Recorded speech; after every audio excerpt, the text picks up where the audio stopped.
Hello, my name is Dr. Hamadadar and you are watching a global e-learning platform sqadia.com. And today the topic of my presentation would be fetus and placenta. That is, we will be covering from third months onward till the birth. So my topic would include formation of fetal membranes, what are fetal membranes, and then formation and functions of placenta, and how it regulates everything else, circulation of placenta, what are the various types of placenta, and I will also be covering different clinical aspects such as placental abruption.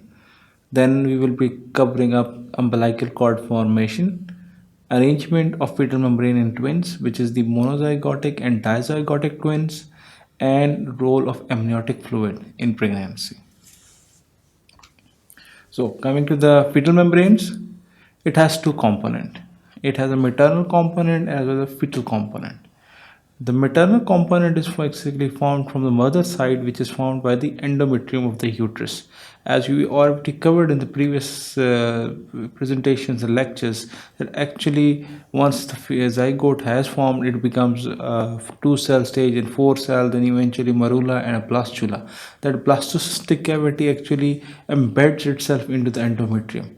Now, this one from one side, and then during this embedding process, one of the side is formed by the maternal endometrium. The other side of this fetal membrane will be formed by the fetus itself, which will be part of trophoblast and extra embryonic mesoderm.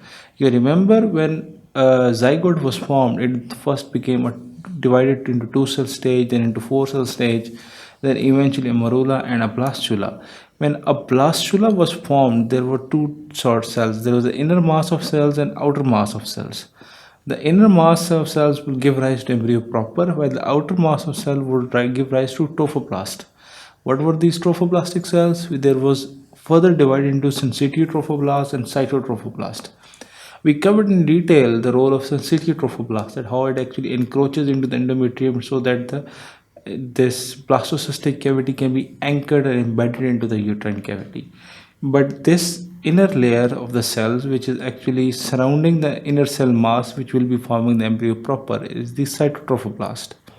This cytotrophoblast has a role over here, that it plays its role in the formation of fetal membrane, while some part of it is actually formed by extra embryonic mesoderm.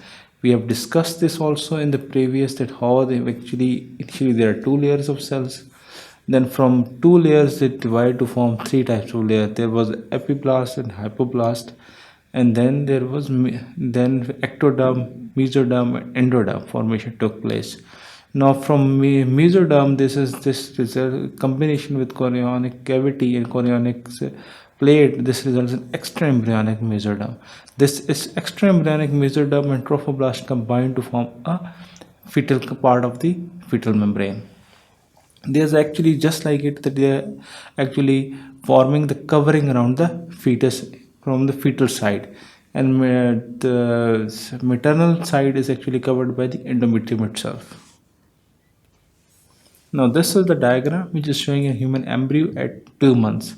If you see this diagram, this is the endometrium layer. These are the spiral arteries of the endometrium. As you can see, there is now the primary, secondary, and tertiary villi have already been formed. These are the primary, secondary, and tertiary villi. You can appreciate right over here. Now this is the basically primordial follicle which is developed into primary, secondary, and tertiary villi, so that the future placenta can be formed over here.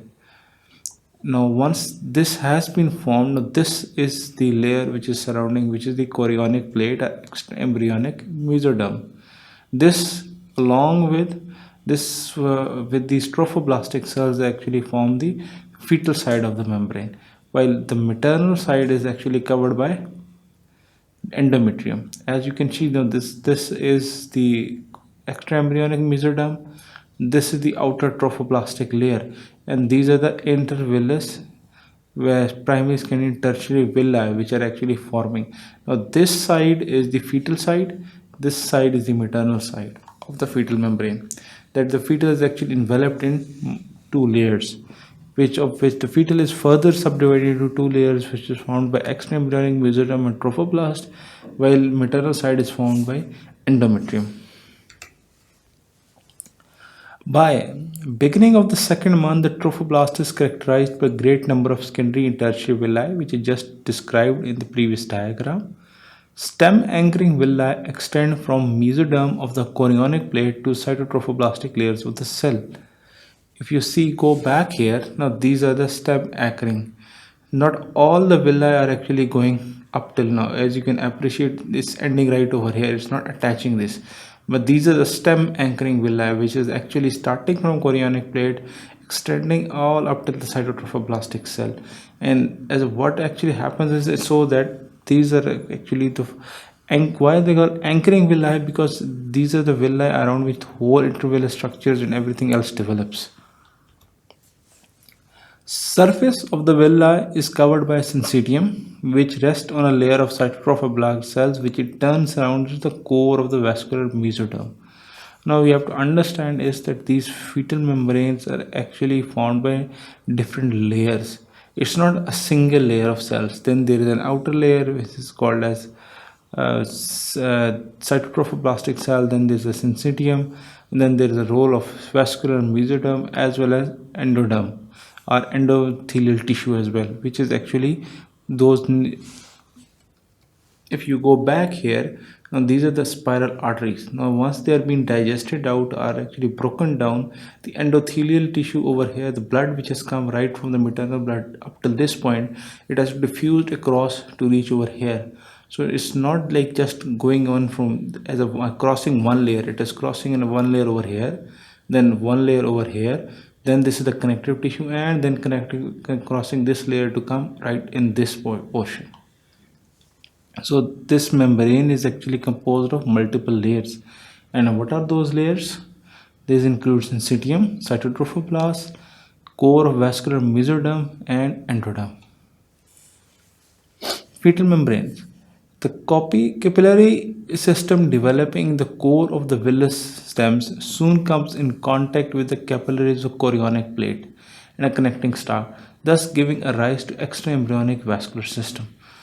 Up till now, you will have to go back to the same diagram I just mentioned, that there is actually amniotic cavity, the outside it is a chorionic cavity, and then outside that lies the basically in placenta and everything else.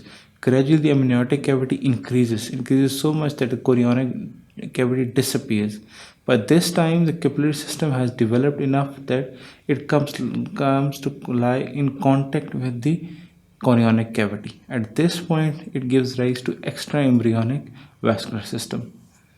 Maternal blood is delivered to the placenta by the spiral arteries in the uterus. Erosion of these maternal vessels to release blood into the intravillous spaces is accomplished by endovascular invasion of the cytoplasmic cells.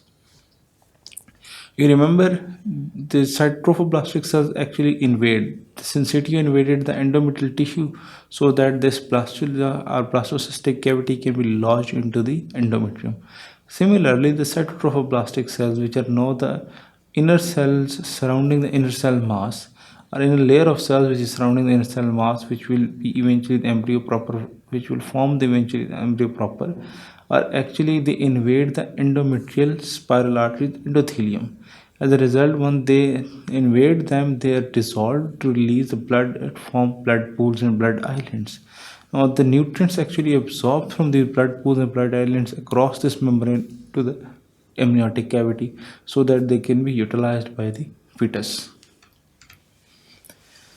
This is the diagram it is showing. Now it's actually a high resolution view. If you see clearly, this side is the extra embryonic mesoderm. This is the basically side of the chorionic plate. This would be the amniotic cavity, would lie somewhere over here, and this layer is the endometrium of the mother, but this is outer cell which was called as the cytotrophoblast. As these trophoblasts are actually invading into the spiral arteries, as you can see the spiral artery is coming, but gradually there is a dissolution of endothelium resulting in a pool of a blood formation over here, which is actually surrounded by this black area which is called as syncytium. So this is how the membrane is actually formed. There's a syncytium, there's a cytotrophoblast, and there's extra embryonic mesoderm, which is once the nutrients and all the oxygen and everything which is coming from the spiral artery is released over here, then it grows across the syncytium to reach the extra embryonic mesoderm. And this, you can see an artery formation which is taking place inside the extra embryonic mesoderm. This is basically the formation of extra embryonic vascular system. Now this is at 4 weeks, which is very premature and gradually developing. But if you see at the 4 months, it has established itself now. This is the spiral artery which was supposed to be coming from the decidua bizalis or the endometrium. It is dissolving on, but now you can see this is not just one major artery.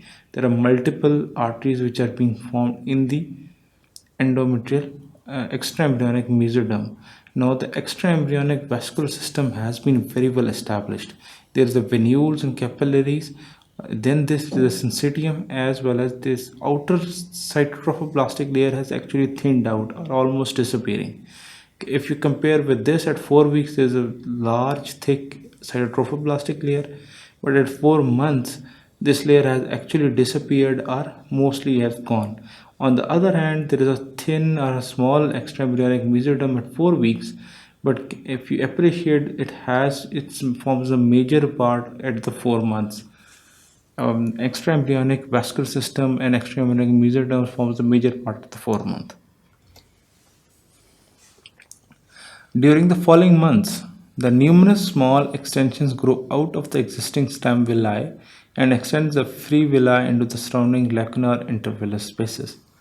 Initially, these newly found free villi are primitive, but by the beginning of 4 months, the cytotrophoblast cells and some connective tissue cells disappear.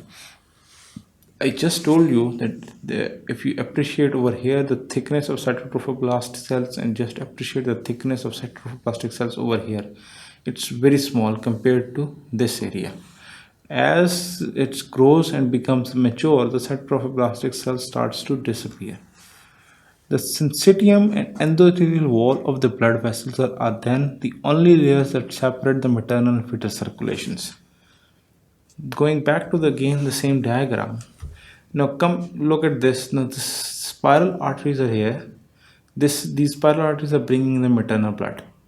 Now if at this blood has to diffuse from this area to amniotic cavity, which would be lying somewhere here, it has to cross how many layers? This is a large thick cytotrophoblast layer, then syncytium, and from there it goes on to the extraembryonic mesoderm, and from there go into the amniotic cavity.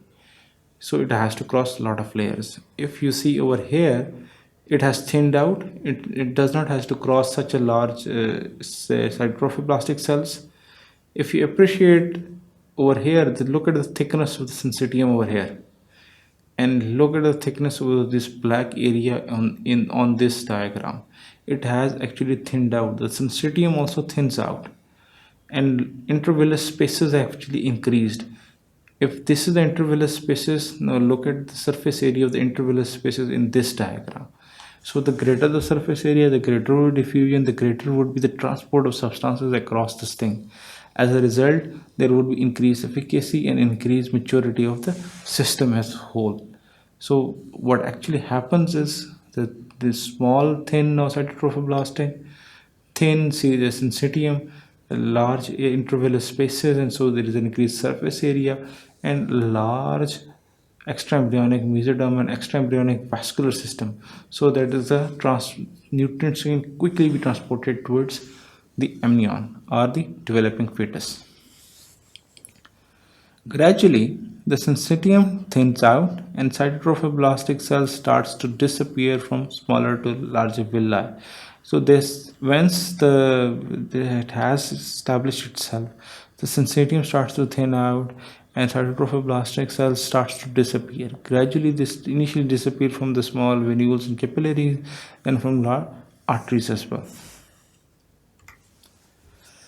This is another diagram which is exactly showing thickness of the fetal membrane. Now if you appreciate over here, this is the endothelial lining of the spiral artery.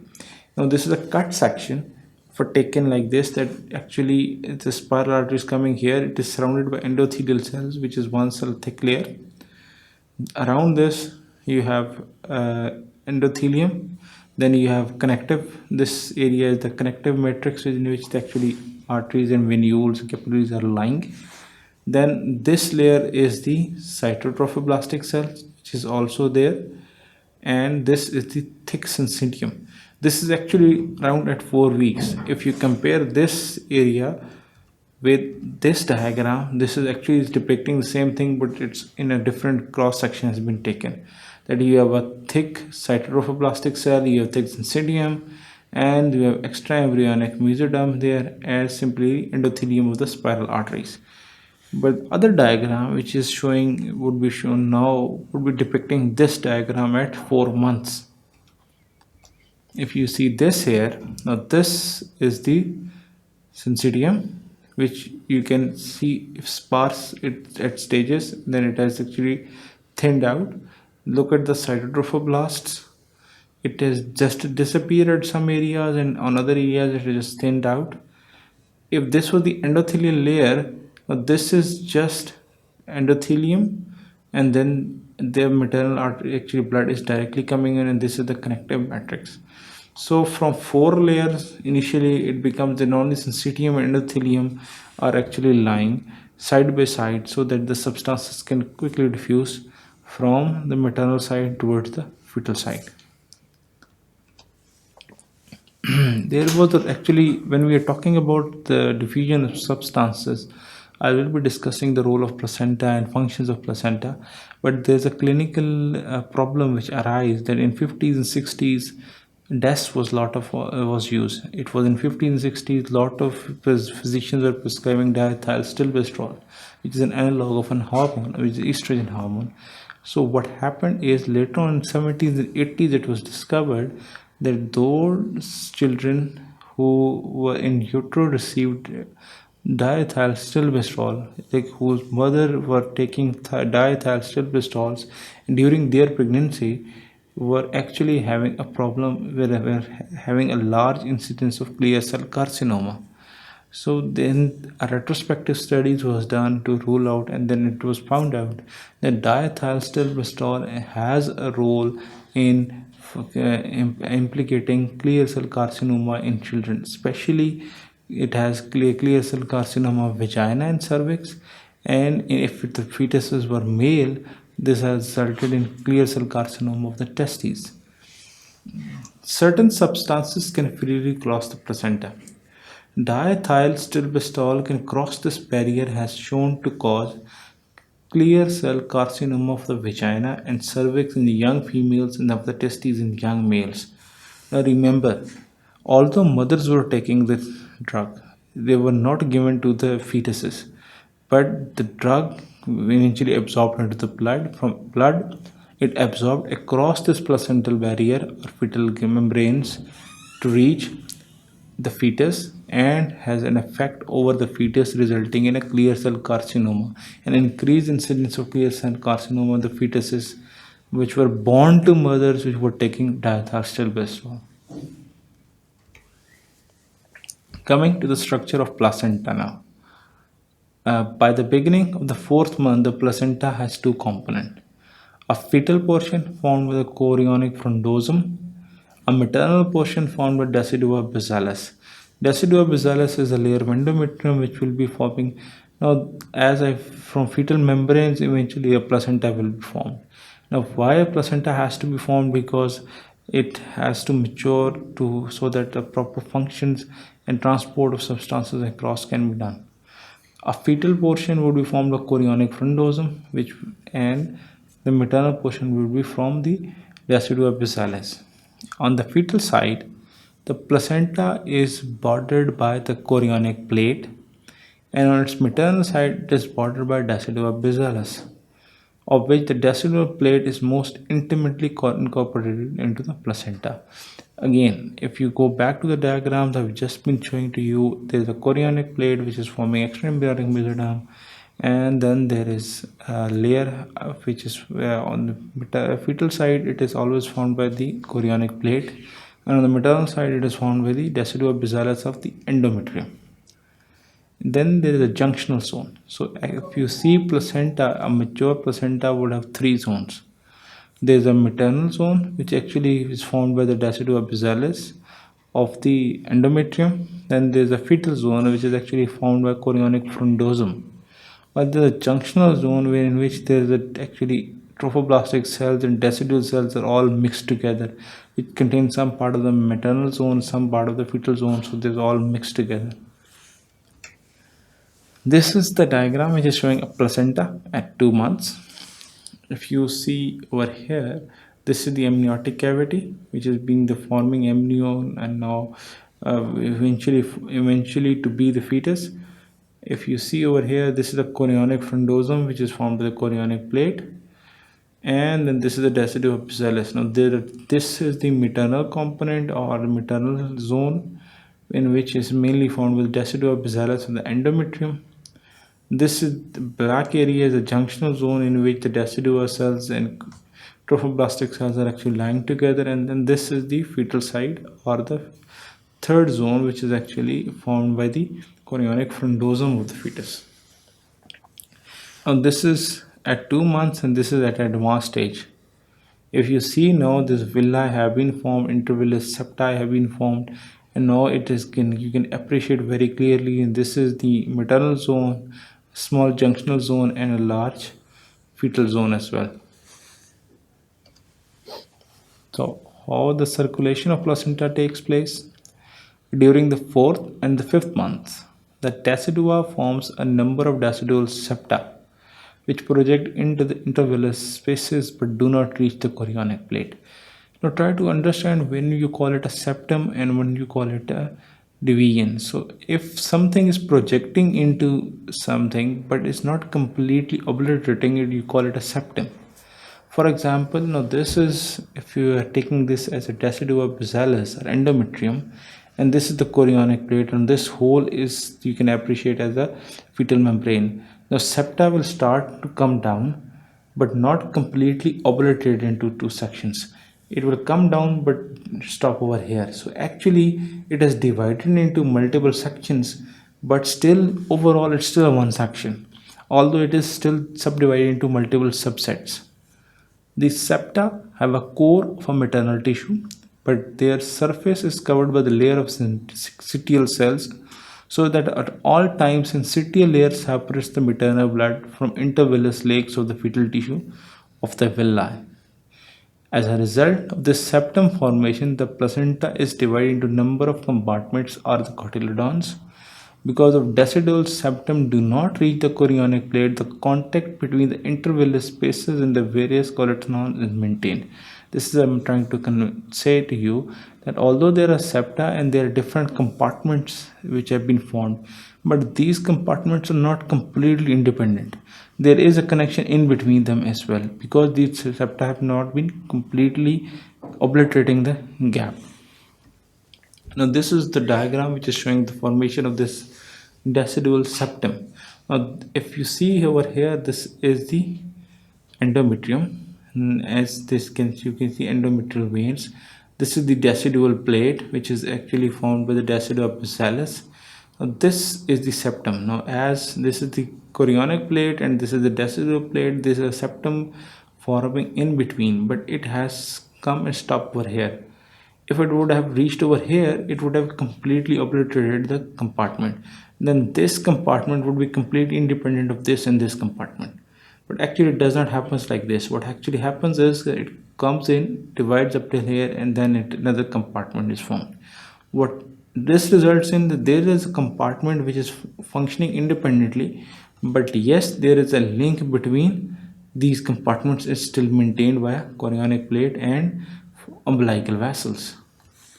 So this is how it is actually happening. They can appreciate the spiral artery is coming in. Again, this is syncytium and thin layer of the cytotrophoblastic cells. Now this is the intervillous lakes. It gradually erodes and there's a blood pool or lake formation takes place. All the nutrients over here then actually From this layer, then goes into the chorionic plate and then eventually into the amnion. Now, if you see, this is the chorionic plate and this is the amniotic cavity or amnion, which and then over here the amniotic cavity would start, which would contain the fetus. Now, the substances come from this side. They first reach over here, then they diffuse into the chorionic plate, and from there into the amniotic membrane or amnion, and then into the amniotic cavity. So that's how the substances actually go across this placental membrane. At full term, the placenta is a discoid with a diameter of 15 to 25 centimeter, is approximately 3 centimeter thick, and weighs about 500 to 600 gram. When a placenta is viewed from the maternal side, in 15 to 20 slightly bulging areas, the cotyledons covered by a thin layer of decidua basilis are clearly recognizable. Now that it's actually lying inside the uterus. So if you see it from the maternal side, you will see the cotyledons. But if you cut it and see it from the fetal side, you will see amniotic cavity and chorionic cavity and chorionic plate. Grooves between the cotyledons are formed by the decidual septum. That's how it's actually decidual septum compartmentalizing it. So there are different compartments are formed, about 15 to 25. The fetal surface of the placenta is covered entirely by the chorionic plate. A large number of arteries and veins and the chorionic vessels converge towards the umbilical cord, and the chorion in turn is covered by the amnion. Now this is the diagram which is in the views from the maternal side and the fetal side. Now this is from the fetal side. As you can appreciate here, then this is the umbilical cord and baby would be lying somewhere, a fetal would be lying somewhere here. There it would be amniotic cavity would be covering it like this. Then this is the amnion, and just adjacent to that you'll have a chorionic plate. In between amnion and chorionic plate, you can appreciate chorionic vessels which are actually converging from external towards the umbilical vessels. Over here, as you can appreciate, they are all converging to the umbilical cord. And then this chorionic plate in turns, this is the maternal side, which we cannot appreciate because on this side you can easily see. On from maternal side, this is actually divided into 15 to 25 cotyledons. Now this one whole thing which appears to be a compartment in terms of cotyledon. If you remove a thin layer of decidua basilis, you can very well appreciate the decidual septa, which is actually dividing different intervillous lakes in this into cotyledons. So now we are coming to the functions of placenta. What are the main functions of placenta? It actually has a role in exchange of metabolic and gaseous products. And what could be those? It could be carbon dioxide, oxygen, carbon monoxide. As we know that for every living human being needs oxygen, and all the carbon dioxide which has been produced by the living organ has to be excreted out. So there is a gaseous exchange that oxygen is absorbed in and carbon dioxide is released into the maternal blood. Production of hormone. This is very important function, as we know that the continuous during the pregnancy certain hormone levels has to be maintained for the proper and smooth continuation of pregnancy. If by any reason these are disrupted, this may result in a miscarriage. For example, if the progesterone once corpus luteum starts to produce progesterone after fertilization, it continues to do so till this function is taken over by the placenta, and if it does not, this can result in a miscarriage. Exchange of nutrients and electrolytes. All the amino acids, the carbohydrates and triglycerides have to come from the maternal blood towards the fetus so that it can grow, and electrolytes and all were actually actively transported, or they are carried across certain membranes and by certain transporters from the maternal blood to the fetus. Transmission of maternal antibodies. IgG antibodies are actually transferred from mother towards the fetus during this time and across the placenta. Exchange of gases such as oxygen, carbon dioxide and carbon monoxide is simply accomplished by diffusion. Nutrients such as amino acids, carbohydrates, vitamins, and minerals are actively transported across the placenta. So there is a difference in diffusion and active transport. Diffusion is, for example, there is a high concentration of oxygen in the maternal blood, so they will diffuse down the gradient across this into the fetal blood. But there's high concentration of carbon dioxide in the fetal blood, so that will diffuse down the concentration into the maternal blood. But amino acids, carbohydrates, vitamin, and minerals, they're active transported. Even if they are a high concentration inside the fetal blood, they would still be transported from the maternal blood towards the fetal blood across this gradient, so that fetus can have access of amino acids, carbohydrates, minerals, vitamins, so that it can grow. Immunoglobulin IgG is transported across the placenta from mother to fetus to give immunity towards to the fetus. Production of hormones such as estrogen, progesterone, beta HCG, and somatotropin, which is human placental lactogen, is actually produced by the placenta. And we have discussed the roles of estrogen and progesterone and beta HCG in the previous lectures and why they are important so that the pregnancy can go on smoothly. Coming to the various types of placenta, actually where they are situated in the uh, uterus wall, this gives them different name for certain. For example, placenta increta, placenta percreta, placenta accreta. There is a specific term which is called as placental abruption or abruptio placentae, which is an important clinical entity which needs to be considered over here. So, what is abruptio placentae?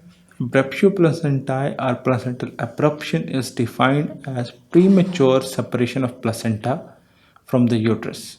We know that at 9 months, at 37 to 42 weeks, the normal pregnancy time. So, at 38 weeks, eventually the amnia of the water bag will rupture and the contractions will start. Once the fetus has been delivered, after the delivery, at from 15 minutes to 30 minutes, the placenta gradually dissociates itself from the uterine wall and is actually excreted as a byproduct of pregnancy.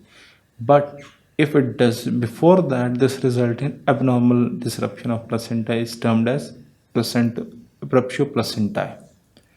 Patients with abruptio placentae are also called placental abruption, typically present with bleeding, uterine contractions, and fetal distress. Bleeding would occur because the spiral arteries which are coming into the placenta, and if they get ruptured, definitely there will be loss of blood from that. Uterine contractions because this results in contraction of the myometrium of the uterus. And fetal would be in distress as this is not the normal time of pregnancy to deliver. Normal processes that we feed once the fetus has been delivered, then only the placenta delivers itself. Classification of placental abruption is based on the extent of separation and how much of the time of the placenta actually has separated from the deciduous or endometrium of the uterus. Class 0 is asymptomatic, very little. Class 1 is mild, 2 is moderate, and 3 is severe.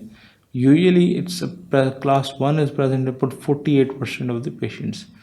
27% patients present with class 2, and in 24% of the cases it's usually class 3. So coming to the risk factors of placental abruption, there's the maternal hypertension, maternal trauma, cigarette smoking, alcohol consumption, cocaine use, short umbilical cord, sudden decompression of uterus, for example in premature ruptures of membrane, delivery of first twin, retroplacental fibromyoma, retroplacental bleeding from needle puncture in post amniocentesis. For example, if amniocentesis was done for any reason to check any chromosome abnormality or anything else, the needle may puncture some part of the placenta, leading to placental abruption. Idiopathic probable abnormalities of uterine blood vessels and decidua. Previous placental abruption has also a high risk for placental abruption during the second pregnancy. Conium amniotis, prolonged rupture of membranes, maternal age of 35 years and older, maternal age younger than 20 years, male fetal sex, low socioeconomic status, elevated second trimester maternal serum alpha proteins, and subchorionic hematoma. These are all the risk factors of placental abruption. Coming to the placental accreta, what is accreta, increta, and percreta? As I told you, where they are located in the in the uterine wall is actually gives them the name, whether it's accreta, percreta, or increta. What is accreta? Placenta accreta is chorionic villi are attached to the myometrium rather than being restricted within the decidua bassalis. Increta, chorionic villi invade into the myometrium. Now, normally it is only in the endometrium. Instead of endometrium, they just start to lie attached with the myometrium. Once they attach with the myometrium, this becomes accreta. Once they invade into the myometrium, this is increta, and they cross the myometrium to attach it themselves to the perimetrium, which is the outermost layer of the. This results in percreta or uterine serosa. Perimetrium is also called as uterine serosa. So what have we covered up till now? We have covered up till now that there are fetal membranes, formation and functions of placenta, circulation of placenta, and various types of placenta. I will be covering the umbilical cord formation, arrangement of fetal membrane in turns, and amniotic fluid and some of the properties and functions of the amniotic fluid. Formation of the umbilical cord. At the junction of amnion and ectoderm, amniotic ectodermal junction lies umbilical ring. If you go back, I told you that there were two layers of the cell, the epiblast and the hypoblast. How epiblastic layer cells form the ectoderm, that there were amniogenic precursor cells which started to migrate, and once they started to migrate, eventually they formed a closed network which became the ectoderm. In between line came to lie the amniotic cavity. Falling structures. Now they at the level of the umbilical ring, these cells again remigrate and to form the ectoderm, and at this time there's an ectodermal amniotic junction. And this is the area from where the umbilical vessel will pass towards the fetus and vice versa. Falling structures pass through it. We have to remember there's a tube-like structure. There are multiple things passing through it, which is a connecting stalk containing allantois and umbilical vessels consisting of two arteries and one vein. We have to remember there are two umbilical arteries and one vein which is carrying the blood back.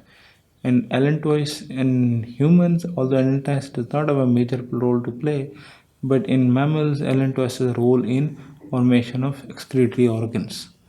The yolk sac, which is, I told you how the cavity was divided. Initially it was the amniotic cavity, then the primary yolk sac, and primitive cavity formed the primary yolk sac and the secondary yolk sac. The yolk stalk actually also passes through this ring as well, which contains the vitelline duct. Now vitelline duct is actually completed by vitelline vessels. The canal connecting the intraembryonic and extraembryonic cavity. Embryonic cavity is actually, at this point there is a bit of a connection between extraembryonic and intraembryonic. Otherwise there are all the membranes. Amniotic cavity is completely surrounded by amnion. During the further development, the amniotic cavity enlarges rapidly at the expanse of chorionic cavity, and the amnion begins to envelop and the connecting stalk and the yolk sac stalks crowded together and giving rise to the primitive umbilical cord. Distally, the cord contains the yolk sac, stalk, and umbilical vessels. More proximally, it contains some intestinal loops and remnants of allantois. The yolk sac found in the chorionic cavity is connected to the umbilical cord by its stalk. At the end of the third month, the amnion expanded so much that it comes in contact with the chorion, obliterating the chorionic cavity. The yolk sac then usually shrinks and is gradually obliterated. Now this is what it is actually showing. If you see this diagram, C and D first. Okay, let me explain the A and B first. That okay, this is the amniotic cavity, this is the chorionic cavity, and this is actually the umbilicus or umbilical ring, which eventually has developed into umbilical cord. These are the umbilical vessels. You have two arteries and one vein going in. This is the yolk stalk, which is containing vitelline duct, which vitelline duct contains the vitelline vessels, and you have allantois as well. Gradually, as this yolk sac and this amniotic cavity grows, it becomes this big enough that it obliterates the chorionic cavity. If you see over here, this is the this pinkish part is actually the free space. If this is the allantois, this is the umbilical vessels. You have two arteries and one vein, and this is the vitelline duct, which is containing the yolk stalk. As gradually, look at the amniotic cavity has expanded, allantois has regressed, umbilical vessels have matured. On the other hand, the yolk sac and vitelline ducts have actually regressed, and extra embryonic or chorionic cavity is very small compared to this area. Here, the extra embryonic cavity is this much. On the other hand, it's this much, and amniotic cavity has enlarged a lot. So, amniotic cavity enlarges, displaces the chorionic cavity. As a result, chorionic cavity shrinks, the yolk sac shrinks. Eventually, formation of the allantois also disappears, leading to formation of umbilical cord. But if you see this diagram, this yolk sac actually giving rise to this endoderm of eventually was giving rise to these intestinal loops. Now the space becomes so tight that all the intestinal loops cannot be accommodated in. So they're lying outside the amniotic cavity. This is termed as physiological herniation of the umbilical cord. As I will be coming to this, the abdominal cavity is temporarily too small for the rapidly developing intestinal loops, and some of them are pushed into the extra embryonic space in the umbilical cord.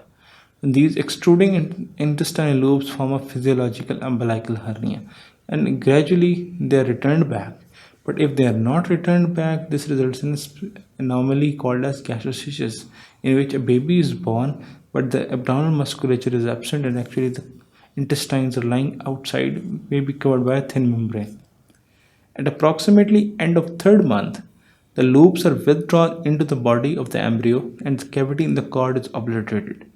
When the allantois and the vitelline duct and its vessels are also obliterated, all that remains is the cord of the umbilical vessels surrounded by a Wharton's jelly. So, what is a twin pregnancy? How twin pregnancy occurs? There are actually two divisions of twin pregnancy. It's a monozygotic twins or dizygotic. Monozygote means it is in itself, you can appreciate the zygote arising from one zygote. One zygote was formed by fusion of sperm pronuclei with the oocyte pronuclei. These are termed as identical twins because the genetic makeup would be exactly same. These would have arisen from because one zygote actually divided into two zygotes and became twins. So all genetic makeup would be exactly same. Coming to dizygotic twins or fraternal twins, in which actually by chance that actually the different eggs were either fertilized by different sperms, or two sperms fertilized one egg, in which there could be a difference of, or it termed as fraternal twins. Now this is the arrangement of fetal membrane in twins. At two cell stage, once the zygote is formed, this is the time you can appreciate there's the inner cell mass and this is the outer cell at trophoblastic cells. They either differentiate from into this that they have amniotic cavity is separated, but they have a separate placenta and chorion as well, that they are completely separated from each other with their own placenta, chorion and amnion. While in this case, this could be such that they divided at time that there is a fused chorions, you have a fused placenta, only the amniotic cavity may be separate. This is again showing monozygotic twins and how actually this amniotic cavity is formed. Monozygotic twins is at two cell stage, actually the division occurs. Sometimes what happens is that although they are identical twins, but they have separate placenta, separate chorion, separate amnion, as you can appreciate over here. At times, there's only common placenta with separate amnion and chorion, but at times they can have the same amniotic cavity over here. Like you can have a common amnion, you have a common placenta and a common chorion, as you can appreciate right over here. Coming to the amniotic fluid, it is produced by amniotic cells, about 30 ml at 3 weeks, which increases to 450 ml at 20 weeks. And its functions include it serves as a protective cushion, absorbs jolts, prevents adherence of fetus to the amnion, allows for the fetal movements. Certain abnormalities are also associated with amniotic fluid, for example, oligohydramnios and polyhydramnios. Oligo means too less amniotic fluid, and poly means too much amniotic fluid. Too less would result in too little amniotic fluid affects the development of organs such as lungs. It would result in intrauterine growth retardation, intrauterine death, and aspiration of the meconium. While too much amniotic fluid can lead to preterm labor, premature birth, and placental abruption. I have covered in this lecture of the formation of fetal membrane, how it has maternal component and its fetal component, formation and functions of placenta, how the villi actually formed, and how the deciduous septums go in. Then I discussed the circulation of placenta. I discussed the various types of placenta, especially percreta, increta, accreta, and discussed clinical entity called as placental abruption. Discussed also the umbilical cord formation, how the amnion and ectodermal cells form the umbilical cord, and arrangement of fetal membranes in twins, with mono and dizygotic twins, and what is the role of the amniotic fluid during the fetal period, that is from the 8th week onwards, or at this time from till birth. For more lectures and videos, keep watching sqadia.com. Thank you.